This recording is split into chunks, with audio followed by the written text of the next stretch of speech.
Історія. Телефон із будущего. Часть 1. Загадка. Я нашел старый кнопочный телефон прямо у дверей подъезда. Он был весь поцарапанный, но рабочий.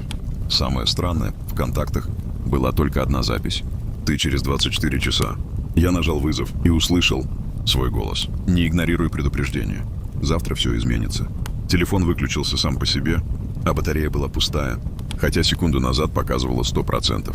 Я подумал, что это какой-то розыгрыш, но на экране появилась новая надпись. Осталось 23:58. Хочешь часть 2? Жми лайк и подписывайся, чтобы не пропустить.